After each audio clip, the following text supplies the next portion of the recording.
Hello and welcome to Penmanship, a podcast about Australian writing culture. I'm your host, Andrew McMillen. Today's guest, Steve Kilbey.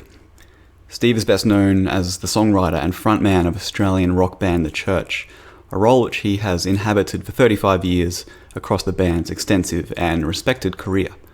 In 2014, he became a published author with the release of his memoir, Something Quite Peculiar, which explored his history working as a professional musician, from his first job playing in a popular cover band in Canberra as a teenager, through to more recent years as he approaches 60.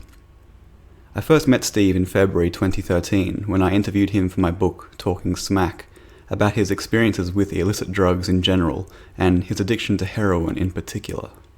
The Kilbey chapter opened the book not only because it was the most immediately engaging and transformative story, but because Steve is such an articulate and fascinating interviewee that I was tempted to just publish the transcript in its entirety and leave it at that.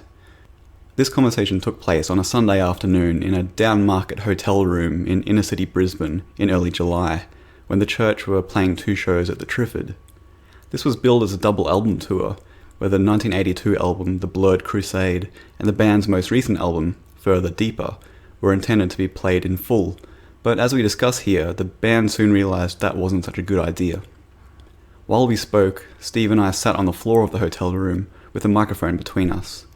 There were a couple of other blokes in the room while we recorded, fellow journalist Michael Dwyer and Mike Brook, who filmed our interview as part of a documentary about Kilbey he's currently working on. Our conversation touches on the experience of writing his memoir and Steve's response to my review for the Weekend Australian, the differences between his on-stage and off-stage personalities, how he went about learning the bass guitar, how his artistic career is dictated by money, and how he enjoys being lean and hungry, the origins of his remarkable blog, which is named The Time Being, and how he prefers to write lyrics in a stream of consciousness style that's rarely edited between the page and the finalised albums. Introducing Steve Kilbey, songwriter, musician and author.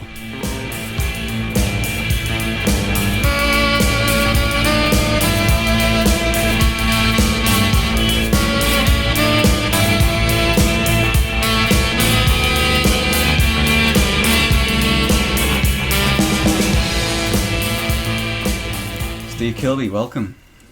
How are you? I'm superb. How are you? I'm good. We're sitting cross-legged on the floor. That's the Brisbane Manor.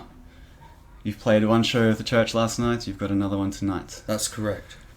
What do you do in your downtime besides talking to me for my podcast? In my downtime, I don't really have any downtime.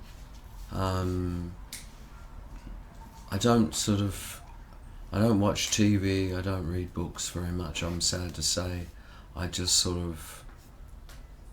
either doing some sort of exercise or swimming or yoga or something, or I'm working on something, or I'm travelling somewhere to work on something. My relaxation is I spend time with my 3 youngest daughters, and we do things. So do family things. They're kind of that's some of my relaxing moments when, I can lose myself in a kind of a sunny Sunday afternoon with my kids. Can you easily get into performance mode? Like, can you just walk on stage and turn it on? Do you have to get into a certain mindset? It seems like I can, actually. And I'm always amazed at that rapid transformation between being just a sort of a tired old guy sitting there on the side behind a curtain, and the next minute you're standing in front of an audience with a guitar. And there's this, you just have to do it, and then after a while it starts to happen. I guess that's just experience, or I guess some people always have that. It took me a long while I think to be able to do that, and suddenly rapidly going on stage could sometimes really throw me. I wasn't ready for it. Do you prefer one mode or the other? Do you prefer being on stage versus the downtime, the quiet Steve, contemplative? It's just such a totally different thing. You couldn't try and be on stage all. I mean, I could live a life where I was on stage every night for sure. if every night of the rest of my life, however long that is, I had to do a gig, I wouldn't mind that. So I really like to balance the two things. I really like to balance, for every 2 hours of being on stage, I need 2 hours of time walking around a nice park with my family, I guess. I think you've got to get a bit of moderation. Well, this podcast is about Australian writing and people who have earned a living through working with words. Now, you've been a performer for a long time, and I believe you first wanted to be a performer when you attended a show as a child and you saw someone up on the stage and you thought, that's what I want to do. Yeah. But around that time, did you start to think, I'm going to work with words for a living, I'm going to be a songwriter? Was that a planned path for you? The songwriting thing really intrigued me. I had no idea how you would go about it. I wrote a few kind of rudimentary songs just in my head. I had a stab at it. That weren't, looking back on them, weren't all that bad for a 10-year-old. But I first really considered that I could be a sort of a wordsmith when I was asked to write some poetry for the school magazine at age 16. And I wrote a few poems which were mainly just bluff and kind of just going, wow, you can do anything here. And I got a lot of really good feedback, and people, for the first time I think ever, people going, wow, hey Kilbey, that's really good, that stuff they printed in the school magazine that you wrote. And people were talking about it and laughing about it and mentioning it. And then when next year came, and the following year, it was always, they were coming to me going, come on Kilbey, we need some really good poetry. So I sort of,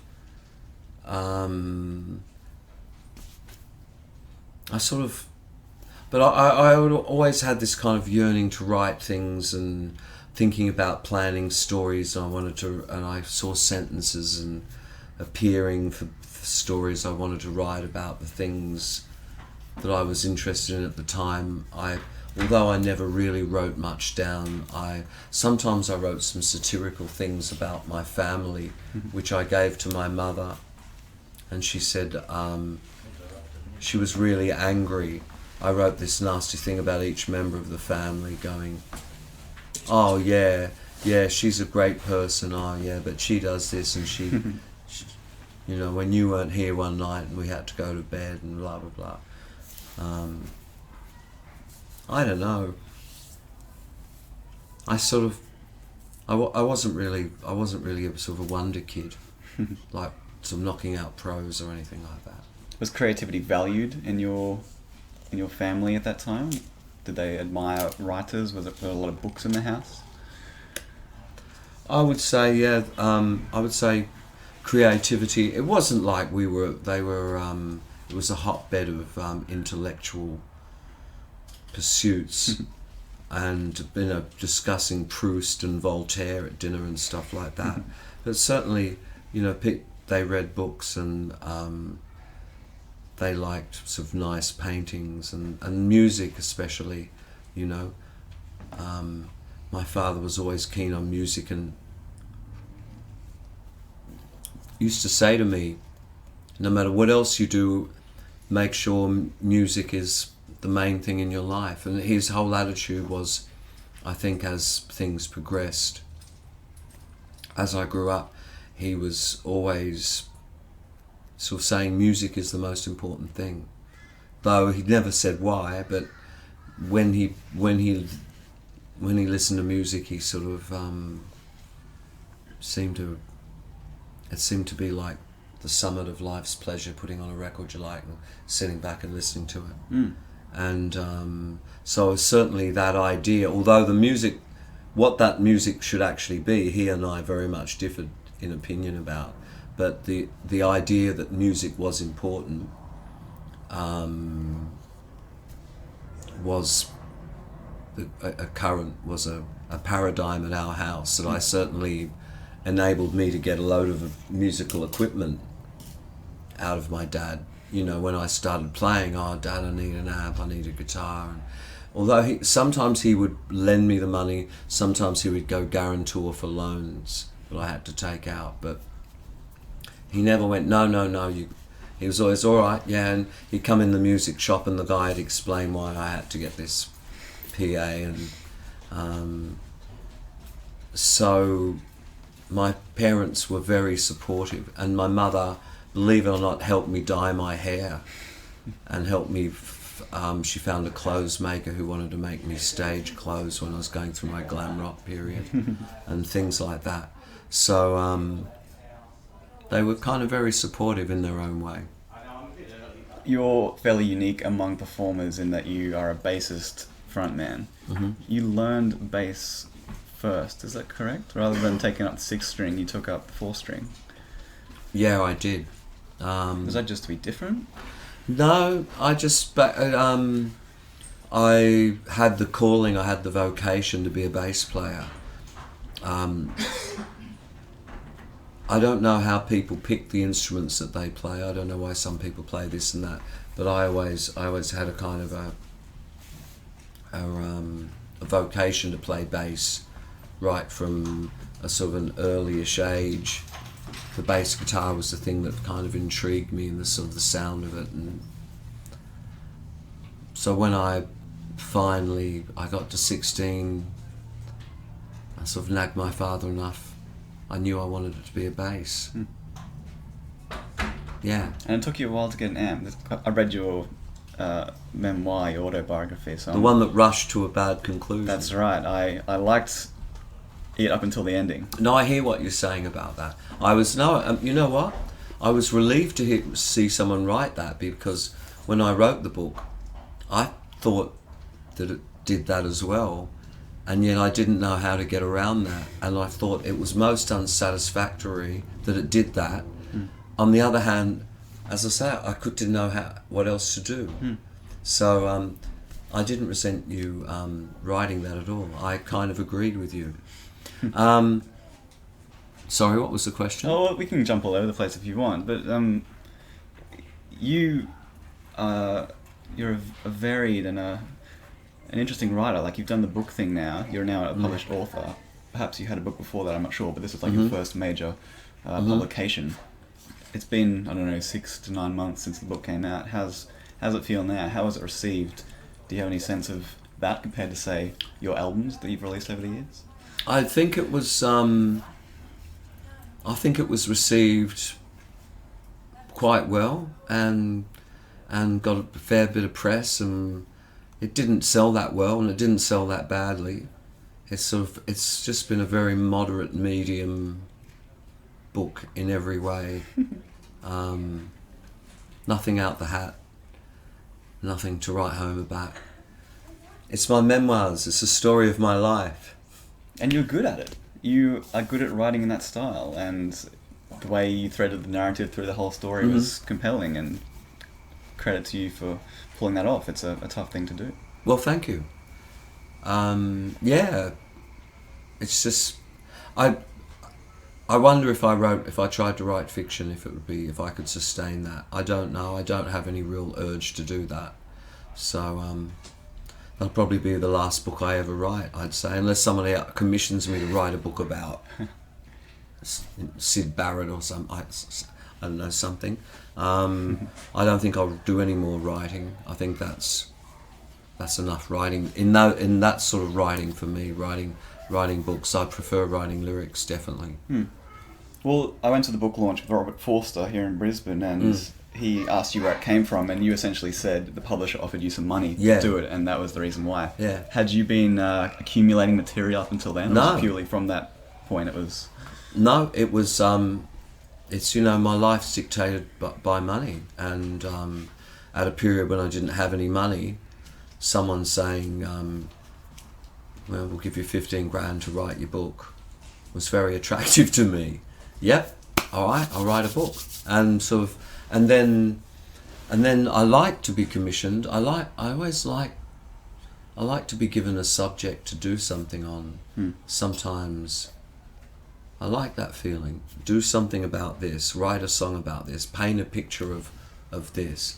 I like that directive. Sometimes I don't. Sometimes I like just to start from scratch. But other times I like the idea of like being an artisan and someone hiring you and going, do something like this. So, they had Hardy Grant came to me and said, we want a book. We don't want it to just be a whole bunch of anecdotes. We want it to be about the music. We don't want it to be about the drugs and all the other stuff. We want your life as a musician and your musical thoughts. And those other things can come into the story, but we really want it about the music. And that really appealed to me as well. And then they even told me how many chapters they wanted and how many words they wanted each chapter.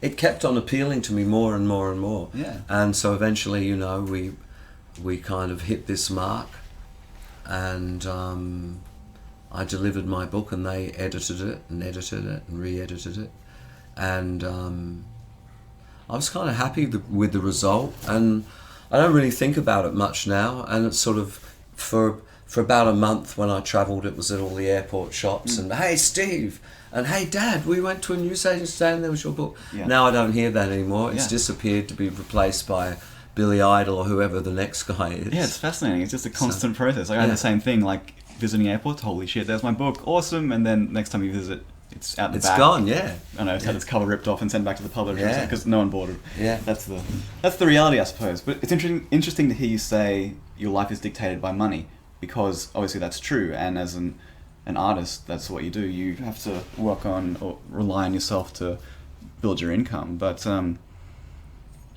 hear it put in such terms, I think might surprise people, because they might assume your career, the church's notoriety and success, they might be interested to hear that you were thrilled with the idea of getting $15,000 for a book advance. Yeah. They might assume that you have quite a bit of money sitting in the bank. No, I don't. No, under normal circumstances, I that wouldn't have meant much. When I owned my house and I had a studio and cars and, I had $100,000 in the bank. But that was a long time ago, and then I became a heroin addict. I'm still struggling in the wake of that to sort of get back on my feet financially. So, and having a lot of children, and then getting in trouble with the ATO, getting behind in my payments, and a few bad business deals. I'm always having to be a prostitute.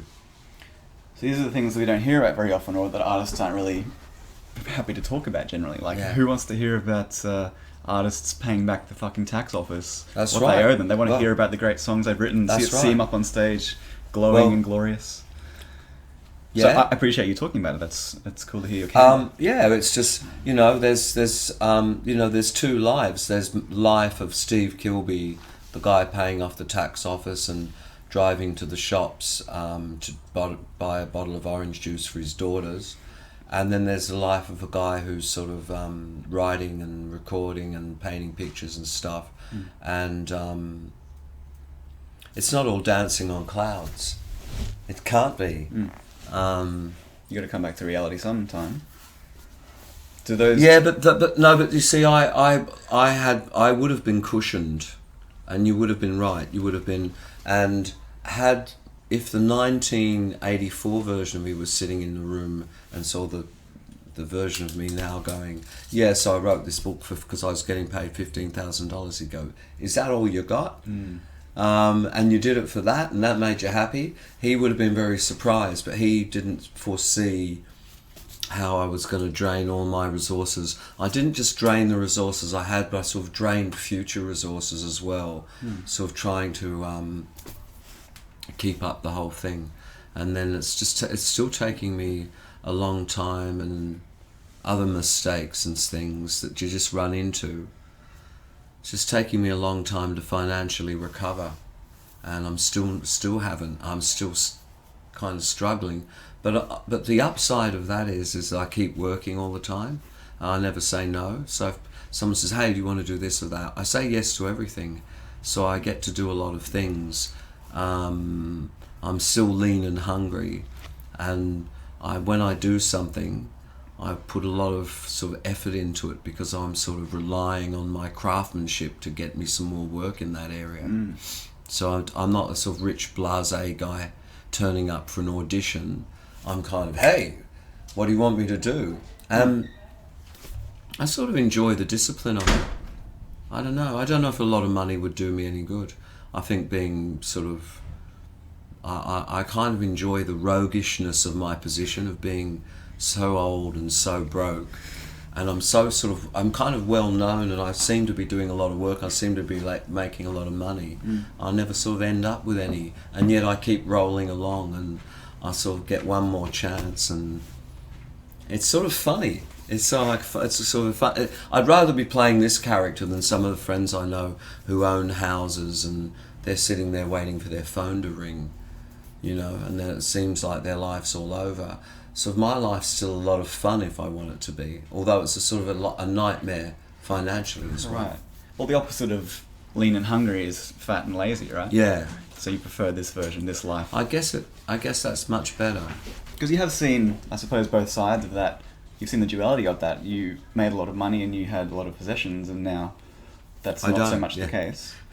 So having had both experiences and finding yourself here now, but happy, that says a lot about your character, I think. Well, and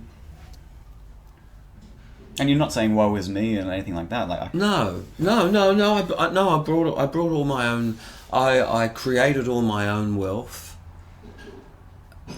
from my cleverness, and then my stupidity destroyed it all. And I sort of feel like a guy who walked in and played a poker machine for hours, and at one stage was thousands of dollars ahead, and then in the end he walked out and he had the 10 cents he started with. And sort of like, here I am, I sort of made it and I blew it. I regret, I hurt a lot of people on the way, disappointed a lot of people and let down people. It wasn't all just about me, unfortunately. Sort of, addiction always involves all the other people around at the time.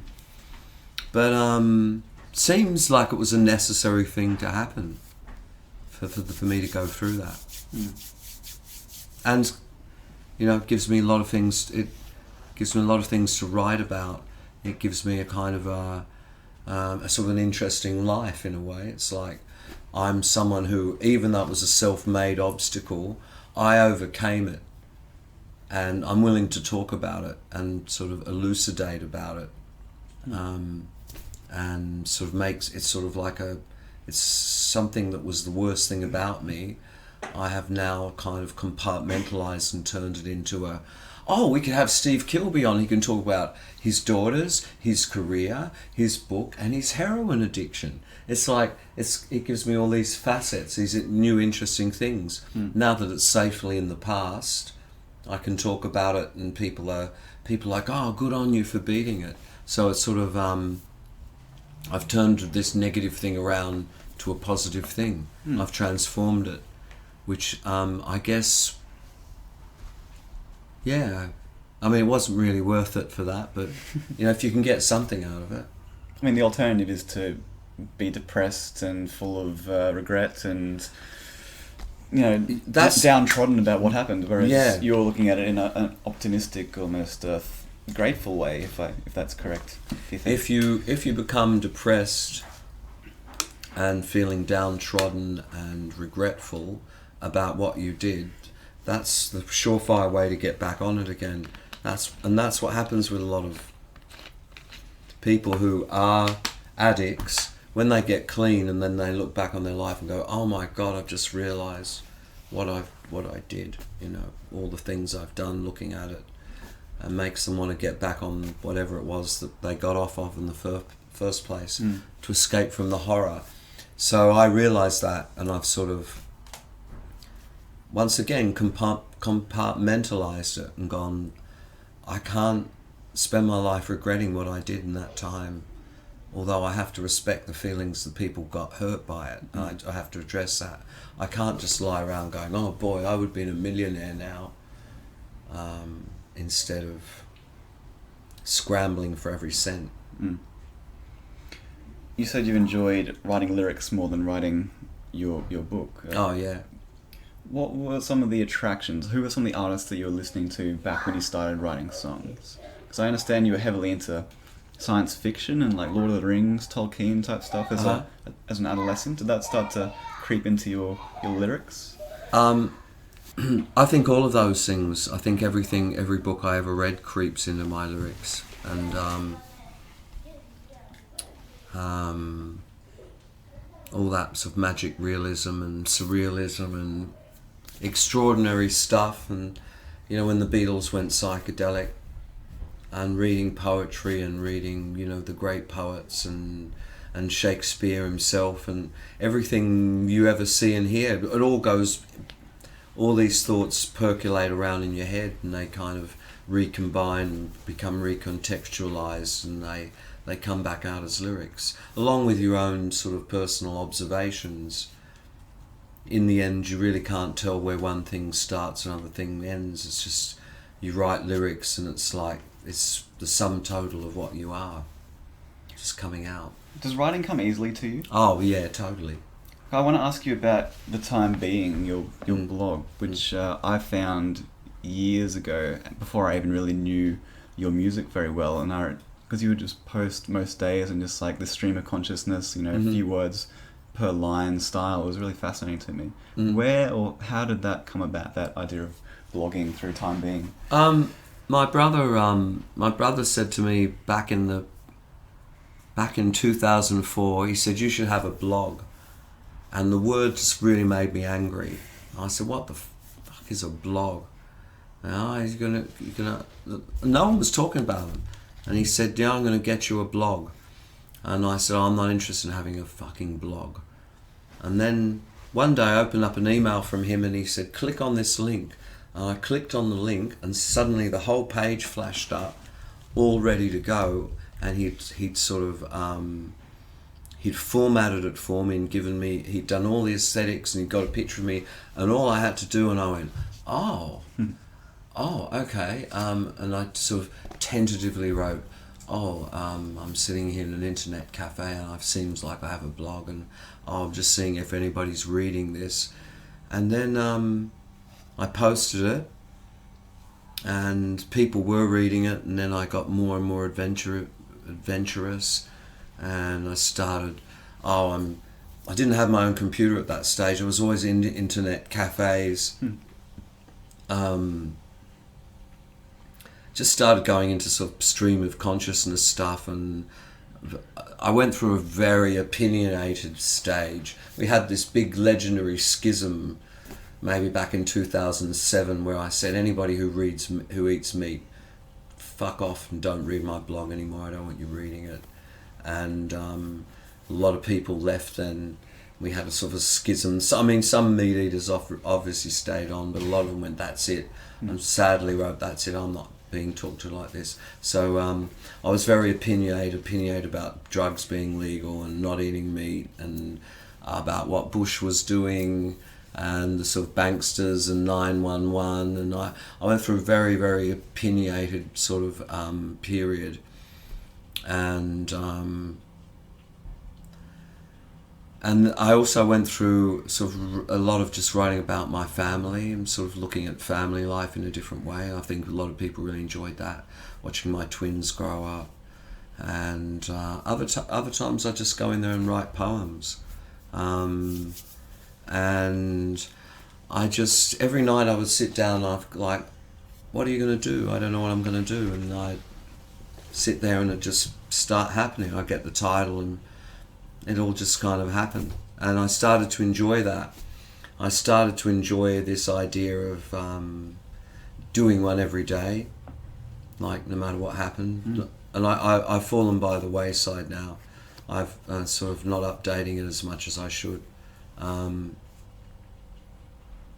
it was very seductive, just the idea of sitting down and writing whatever came into your head and hitting publish, and next minute there's a guy in Cairo reading what you've just written. It became like a challenge to myself every night. And then sometimes I'd really get on a roll, and the people were really encouraging me and going, wow, this is great, keep writing like this, keep doing stuff like this. So I was sort of like in a bit of a kind of relationship with the audience. They were kind of guiding me what they wanted, and sometimes I really put a few feet wrong. A few times I really did some disastrous things. And like what? I can only talk about this in the most general terms. I went to a country and slagged it off. Mm-hmm. I shouldn't have, in a very stupid, ignorant, almost racist way, and immediately suffered the flashback. I thought the fucking feedback from those people in that country were like, fuck you. Had to issue, and totally could see it, like, my God, what was I thinking writing that? Had to issue an apology. Other times, what else did I do? There was something else I did. I can't remember. I don't think I want to drum them up to the top of my consciousness. I imagine it would have been a quite a different relationship that you had with that audience, because at that point when you set up the blog, when your brother set it up for you in 2004, you had been making music, releasing albums every couple of years. So that's like a couple of years of work condensed into one release, a couple of stories through songs. Whereas with the blog, if you're writing every day and you're getting instant feedback, was that seductive to you? Yeah. The feedback was very seductive. I was like, every half hour, there's some new comments. I'm loving my poem. Especially if I've written something I thought was really amazing, like a really nice poem. I would go and be checking the comments every hour or so. And then when I've been writing blog for a few years, I went on a holiday and still didn't have a laptop at this stage. And I got quite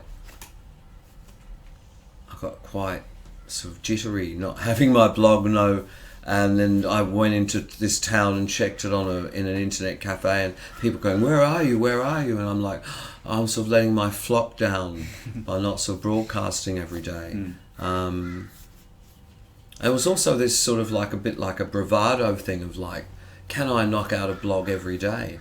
Can I just pull out something out of the atmosphere that doesn't exist, sit down and by sheer force of will get something that people will actually enjoy reading and will make them write back to me something. And I enjoyed that challenge. So a very, very, very addictive thing. And I've fallen off the wagon a bit now. I've fallen out of the habit of doing it every day, making sure I do it.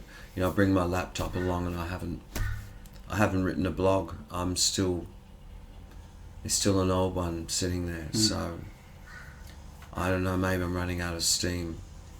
Well, it's always struck me in the entries themselves, your love for language. Like, you use quite evocative language, some kind of antiquated terms that people mightn't come across every day. Like, does that stuff come easily to you? Yeah. It's just pure stream of consciousness. Look, I feel like I am a master of language. I feel like I am a master of the English language. If I'm not, who the fuck is? Maybe Bob Dylan and Leonard Cohen and Nick Cave, and there's a few of us around, but there are people who've like thought about language their whole lives. Every word, even as you're speaking to me, even at school, everything, all the words I was like seeing the words written down. I was thinking about the meanings of words, and I was thinking about the ambiguity in words and the sort of plays on words and the puns and the synonyms and antonyms and the homonyms. And like I'm a word specialist. I'm a language specialist. I sort of like I can make speeches, I can write articles, I can any sort of job that's to do with language, I'm across that, and I know how to use language and manipulate language. I could write a speech for a funeral or a christening. It's just something I'm good at and something I've always been good at, and sort of just been lucky in that way. With numbers and things like that, I'm the opposite. I'm hopeless. I can't do a budget or make numbers add up or anything like that. In that way, I'm deficient. I've just sort of had this kind of predilection for language. I would agree that you're a master of language. Thank you. You're definitely not being modest, but you're definitely correct. No. But I think you'll agree, the beauty of language and writing and reading is that you can do it your whole life and still find new things, new joys, new phrases and ways of putting things. Imagine if you met a guy and, what do you do? I'm a writer. Why aren't you writing anymore? Oh, I've written everything there is to be written. There's nothing left. I've done it all now. You go. It's, you know that there's still a lot of good poems left to be written. As long as there's a human race, someone will be out there writing good poems. As long as I'm alive, I want that guy to be me. I want to be writing good poems. I want to be writing interesting articles. I want to do reviews. I want to write about my life. I want to write lyrics. And there's so much more to do. And all the time you're getting new sort of ways. Wow, this sort of simplicity thing's working out for me. So I'm doing something very simple. Or wow, now I'm into this complexity, this sort of labyrinthine kind of rhyming schemes and sort of counting the meters off like Shakespeare and all these different things you can do with language, sticking to the Anglo-Saxon, going more for the Latinate stuff, being long-winded and short-winded and sort of then all the stuff a voice can do with a bunch of words. We've been doing this filming of my book, and Mike's been asking me to say some certain phrases, and then suddenly saying the phrase, you realise the slight different emphases you put on different words gives this phrase a whole different meaning. And in the book it's so ambiguous, and yet saying it, you can sort of put so many different spins on it. And then you add music to that. Then you've got the word on the page being said by a voice, which has also got music. And you've sort of got all these different things holding the language up and sort of recontextualizing it, and giving it a different appearances. So there's language. You just couldn't, if you're interested in language, you could never go, oh no, I know everything about it. Everything's been done. I'm listening like a hawk, whether it's the police arresting me, whether it's my children talking to me, whether I'm chatting up a woman in a bar. There's a part of me always listening to everything that's going on, going, can I take this and can I recontextualize it? Is this an idea? Is there an interesting idea? Is there an interesting phrase? Is there an interesting contradiction? And there's stuff coming down the line all the time, I reckon, in advertising, in overheard conversations, in instructions at airports that come over the attention, do not leave your baggage unattended. And suddenly I'm off on a whole trip, what the security guy is saying to me, Any liquids, you walk out and then going, wow, imagine a song called Any Liquids. So I'm sort of like, in every situation of life in which language is being used, I've always had a little guy sitting there going, we'll take that bit, bang, put that in the consciousness, scanning. Even when I'm having an argument with a woman, like, oh, this is it, I'm leaving you, you're a bastard. I'm seeing it all appearing, I'm leaving you, 2 exclamation marks, you're a bastard, I'm seeing it all written down, the vase hits the ground, it's all going on. There's some writer in my head showing it all to me in words, and there's a writer in my head scanning everything that's going on around me for possible usage. The church has been touring pretty heavily in the last few months, Europe and North America and now Australia. Do you keep a journal? No. Besides what you wrote in the blog, No. like, is there anything going into notebooks anywhere? No. No, I don't do anything that I can't use. If I wrote a journal, it'd be so I could publish it later on. I would never write something that wasn't going to come out. So yeah, if I was writing a journal, I would never keep a private diary that was just for me, unless I went to a therapist and he said you should keep a private diary. But other than that, I would. What for? I'd never want to go. I wouldn't want to go back and read how I was feeling one day in Nebraska in 1999. It's like I want to turn. I just want to turn my whole life into art. So if I have feelings, if I'm on tour and something's just happened, I'd rather write. I want to write a blog about it. That's my outlet. That is my diary. And things I don't write about there, I guess I'm choosing not to share with the public. At one stage, I was sharing everything, every fucking thing that happened in my life.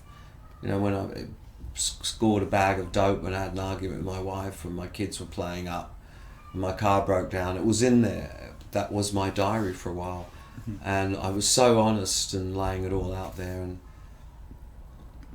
now I don't know, I'm just veering away for that for a while, but not for any conscious reason.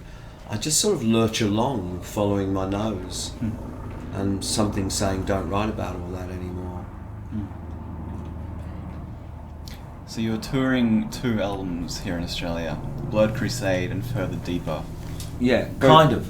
Yeah. Well, let me just say, Further Deeper, we realise it's very onerous to play one album and then come out and us to play all our brand new albums. So what we're doing is chunks of Further Deeper studded with other songs, studded with sort of old favourites, so it won't be such quite an austere listen. Well, you toured Further Deeper, was it late last year when it came Yeah, we out? played. We and only you only played played the album, and I went to the Brisbane show and it was fantastic. It was Yeah. just across the road here at the old Yeah. museum, wasn't it? Yeah. Yeah. And we did, but we went to America and we started playing a set, and Primavera in Europe, and we sort of realised Further Deeper was better mixed up with some old songs that were kind of. I didn't enjoy playing all of it at once. I thought it was too much. I think it's too much to ask of an audience. I think Blurred Crusade, okay, they've listened to it now for 33 years. People have this record for a long time. To play it in the order that it came out in, I think it's really a lot of fun for the band, a lot of fun for the audience. I think Further Deeper is much better mixed up with some other songs is my favourite word of today, recontextualise them a bit, sort of back into the canon rather than just a huge chunk after you've already heard Blurred Crusade. Now here's another huge chunk. If you listen to it, I don't think that's going to work. Can you easily see the link between the Steve Kilbey that wrote those songs 33 years ago and the one who wrote Further Deeper more recently? That's the paradox, and that's our paradox to straddle, is that Blurred Crusade sounds like Further Deeper, and yet it's sort of completely different as well. And I can see this. I'm still the same guy that wrote all those other songs, but I've gone off on a tangent away from sort of. I'm a bit disappointed in the guy who wrote the Blurred Crusade. I think he could have, but he was wearing a terrible. That particular version of me had a terrible burden. I wrote all those songs, and when I say wrote all of them, I mean that means I came up with all the bits, all the guitar parts, except for the Peter's lead guitar parts. But the whole, I used to come along and go, here's the song, and give everyone a demo of it. I think sometimes the lyrics weren't as sort of thought out as they could be. I think they're a bit too sort of romantic and sort of naively, I say fourth form poetry-ish. And I think I write a lot. I think the lyrics I write these days are a lot better than that. They're a bit cliched, I think. What are you aiming to achieve when you write a song? Are you trying to put the listener in a particular mood or to get across some kind of feeling? Is the answer different each time you write? I think we're trying to create magic, and what the feeling is I try to recreate is absolutely, it's ineffable, it's undefinable, it's if you can really do, this is what music can do that nothing else can do. It can hit you in about 8 places at once, and it can hit you with 8 different emotions at once. So you feel happy, you feel sad, you feel nostalgic, you feel hopeful, you feel excited, you feel angry, you feel nervous, or whatever it is. Bang, in a 3-minute hit with the lyrics and the melodies and the instruments, you can hit someone so hard with a good fucking song, like a really top rate song. You hit them with that, and they're like, I don't know what I feel, and they're sort of in that disorientation. I believe comes pleasure, this thing of, or can come a feeling of complete dislocation, like I just hate what I've just heard. I hate so much. It's sort of like my mother would be if she heard Eno or something. She'd be like, "Oh, son, take this off. It's driving me mad," you know. But so with our music, with my lyrics, with the kind of music we write, these days we're trying to sort of stun people. You just hit them with so much musical information, so much counter melody, so much going on, the words being so ambiguous and yet seemingly poignant. You just sort of hit them with a load of information, and they sort of, something happens which produces sort of can produce a sort of quasi-spiritual feeling of like, or just you know, different people would describe it different ways. If 10 punters will walk out of our show or any show, and some of them will go, it was quasi-spiritual, and others will go, I had a really good time, and they couldn't say why, and they don't even need to. They just go, I really enjoyed that. That was great hearing that song. It really made me feel good. And other people come out and go, wow, you know, the interlocking guitars and the, you know, the contrapuntal bass and the way the drums were like thumping on the offbeats, and you know, everybody sees it differently, but in the end, the kind of the ambition is to kind of make people feel really good. I'm thinking of Miami from further deeper. Like, Yeah. I've not visited Miami, but having listened to that song many times, I kind of feel like I know it. Like you captured it really well. Even if it even was about Miami in particular, or that was just a red herring, I don't know. But I think you, on that song in particular, succeeded in capturing that mood and bringing about those ineffable emotions that you mentioned. Well, there you go. The cities that I write about, especially American cities, are my ideas of that city. They're not. I have been to Miami. I've been there a couple of times and played shows. I've seen it on TV and in a few movies, but I know very little about it.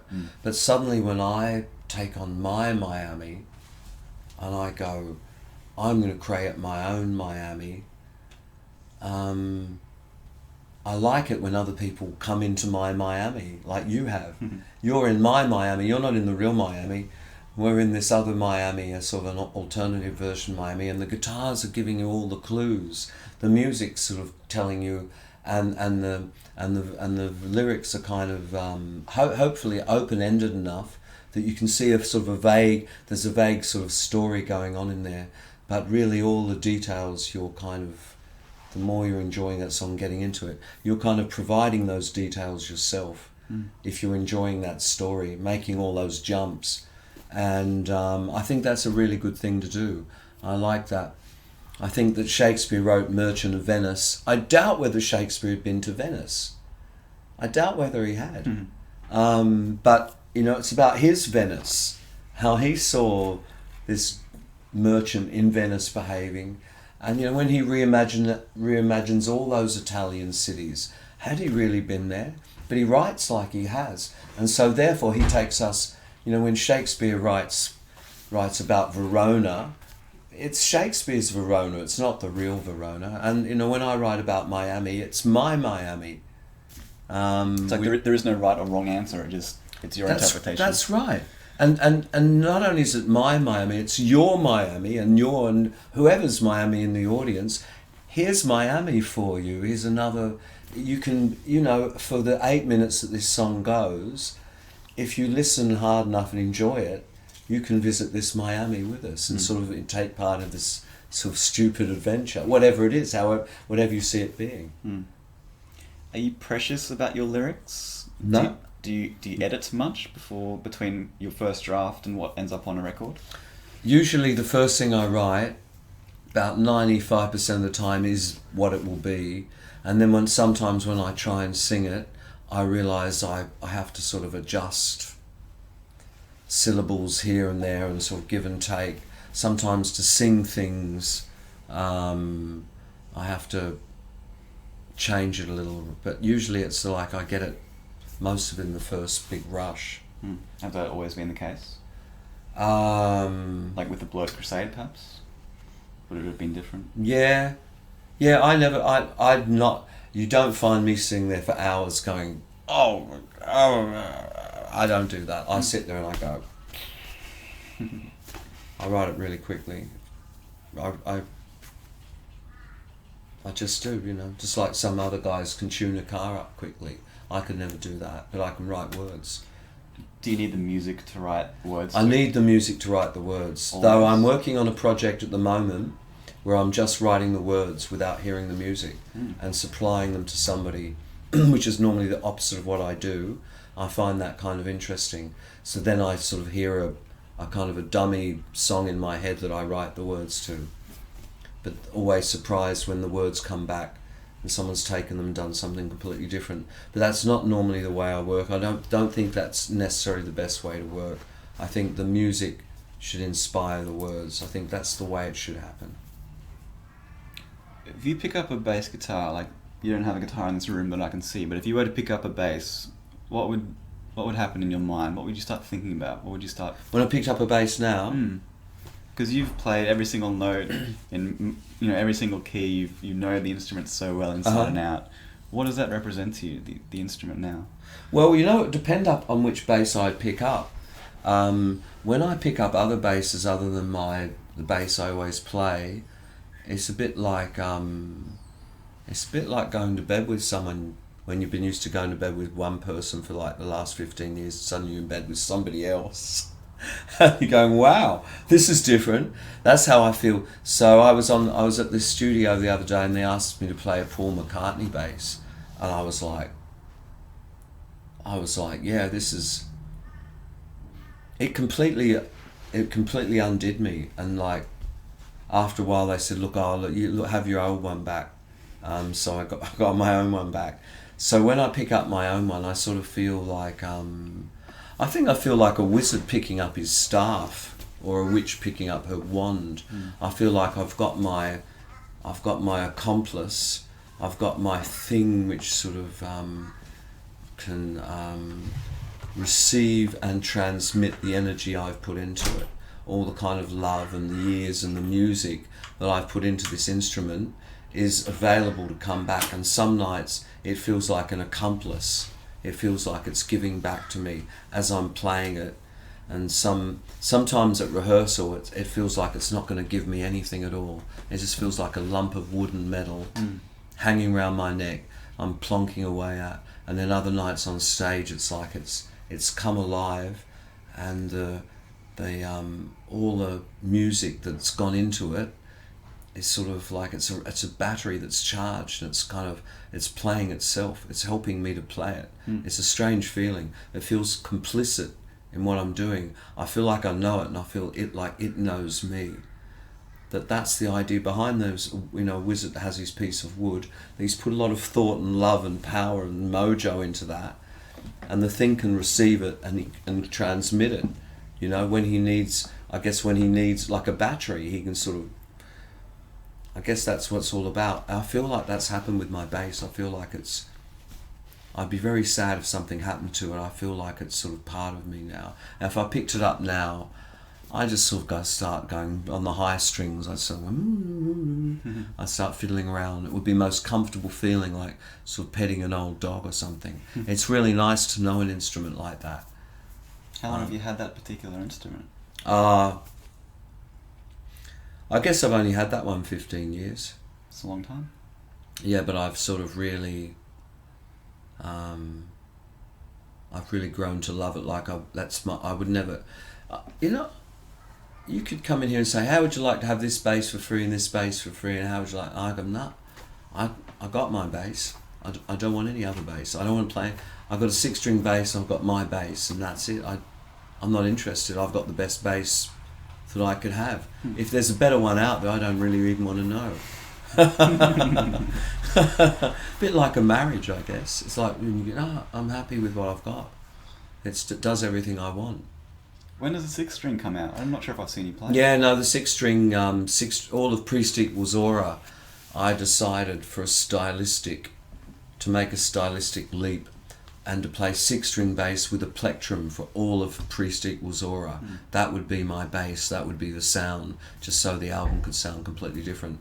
And some of the songs on our new album have got 6-string bass, and we're doing one tonight, Lightning White. You'll hear it. You hear me play that, but a lot less confidently than I play the 4-string, that's for sure.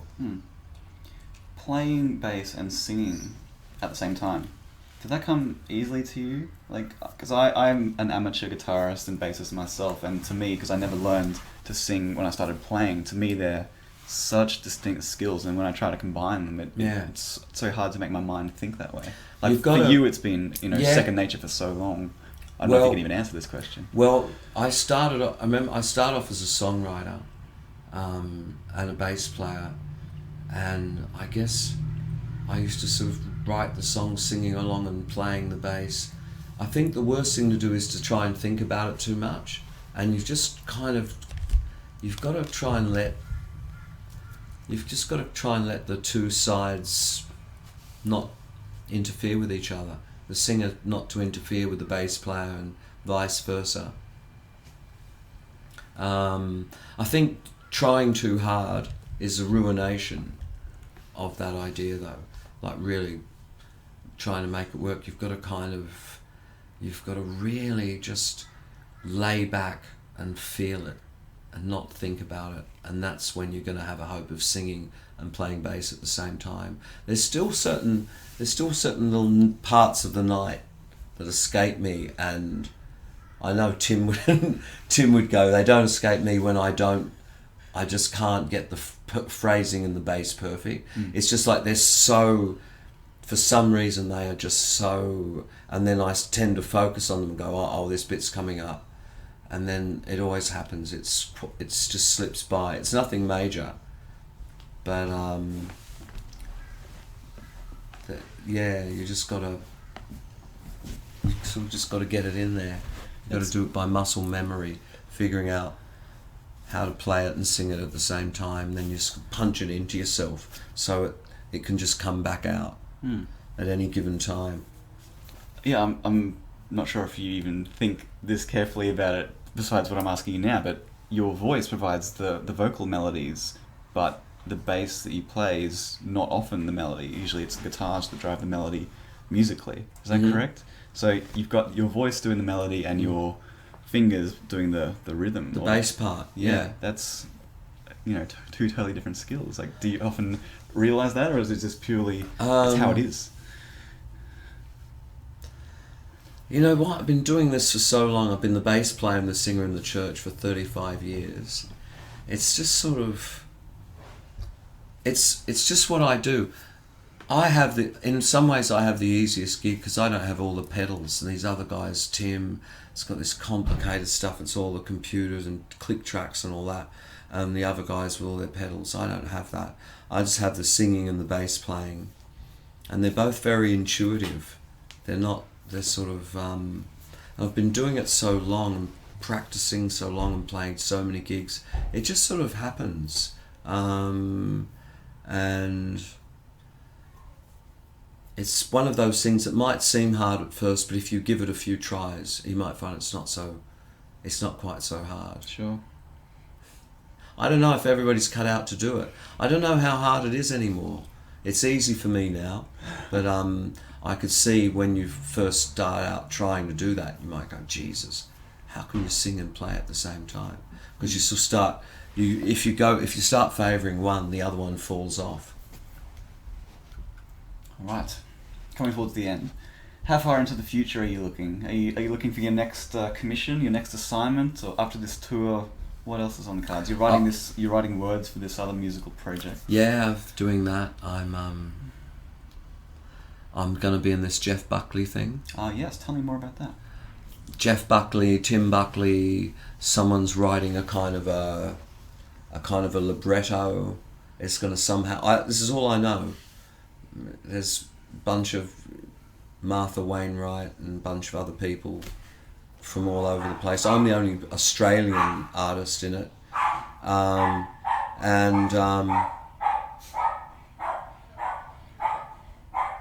listening to that dog now for ideas, see if that barking's giving me any clues. It's like music to your ears. Yeah. Oh. You hear my next song, it'll start with the guitar going, ow. So, where were we? Yeah, Buckley. So I'm just singing some Buckley songs, some Jeff Buckley. I made more Tim Buckley than Jeff Buckley. With a whole bunch of other people, and there's some kind of loose conceit that's holding this all together, I presume. Some kind of way this is, but I don't know what it is yet. I'm just a singer. I'm just a cog in this mechanism that's going to sing the songs when he's told to. But I believe there's something that pieces it all together, some dialogue between the two guys, which people are always trying to establish, the dialogue between Tim and Jeff Buckley.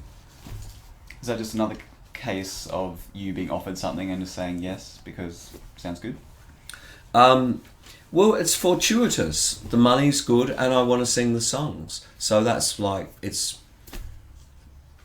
I probably would have done this even if I was a billionaire with my 3 houses and 8 studios. I probably still would have said, yeah, I want to do that. There's some gigs you just want to do because they're going around theatres with a little orchestra singing Jeff Buckley songs. Sounds like a sort of way I'd like to spend an evening. And the camaraderie of the rest of the cast and having a show.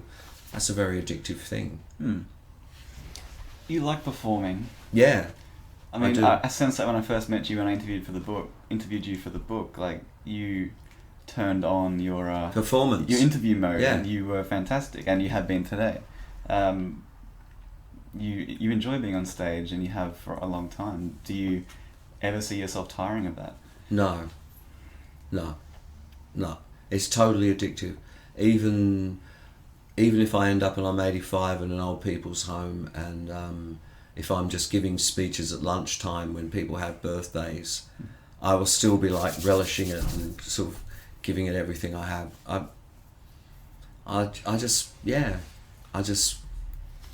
What I'm supposed to do, I suppose, is do this. You're bloody good at it. Thank you. Thanks for talking to me. All right, man. Okay. Cool. All right. Imagine if you'd come here and I'd gone, hey, I read that fucking bad review you read, Michael. You really think I'm going to do an interview with you?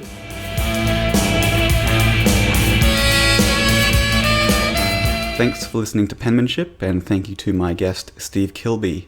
You can find show notes for this episode at penmanshippodcast.com, where you can also see a few photographs from the interview taken by Mike Brook and Michael Dwyer. If you'd like to get in touch with me, you can email me, andrew@penmanshippodcast.com. The theme song you hear throughout the show is Eternally Yours by Laughing Clowns. That's it for now. Till next time.